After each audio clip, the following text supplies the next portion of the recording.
آج انشاءاللہ تعالی ہم سورۃ البقرہ کی آیت نمبر 246 پڑھتے ہیں اور اس آیت کو سمجھنے کی کوشش کرتے ہیں۔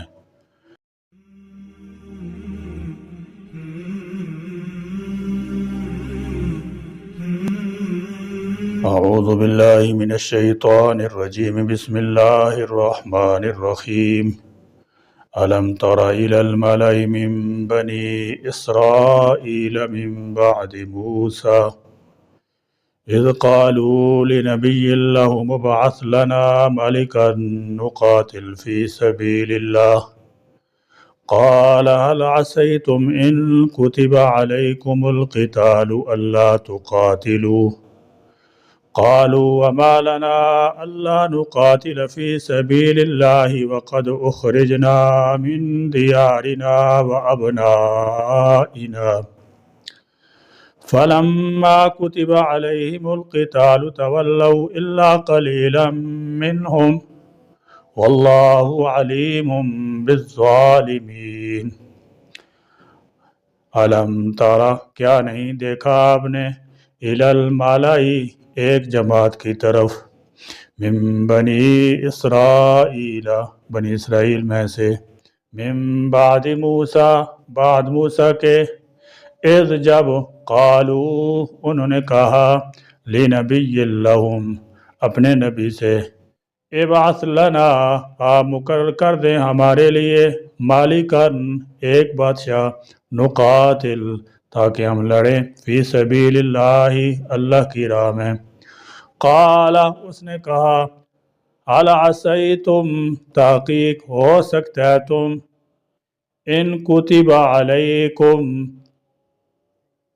اگر تم پر فرض کی جائے، القتال، جنگ، اللہ تقاتلو، یہ کہ تم نہ لڑو، قالو، وہ کہنے لگے، وما لنا، اور کیا ہے ہمیں، اللہ کہنا، نقاتل، لڑے ہم، فی سبیل اللہ، اللہ کی راہ میں، وقد، اور البتہ، اخرجنا، ہم نکالے گئے، من دیارنا، اپنے گھروں سے، وابنائنا، اور اپنے بیٹوں سے، فلما، پھر جب، کتب علیہم، ان پر فرض کر دیا گیا، القتال، ان پر لڑنا، تولوا، تو وہ پھر گئے، الا، سوائے، قلیلا، تھوڑے سے لوگوں کے، منہم، ان میں سے، واللہ، اور اللہ، علیم، خوب جاننے والا ہے، بالظالمین، ظالموں کو۔ فرمایا، علم تر الی الملأ من بنی اسرائیل، اے حبیب، کیا تم نے بنی اسرائیل کے ایک گروہ کو نہ دیکھا، مالا، کسی قوم کے ان اشراف، سردار اور اہل حل عقد کو کہا جاتا ہے، جو خاص مشیر اور قائد ہوتے ہیں، جن کے دیکھنے سے آنکھیں اور دل رعب سے بھر جاتے ہیں۔ مالا کے لغوی معنی بھرنے کے ہیں۔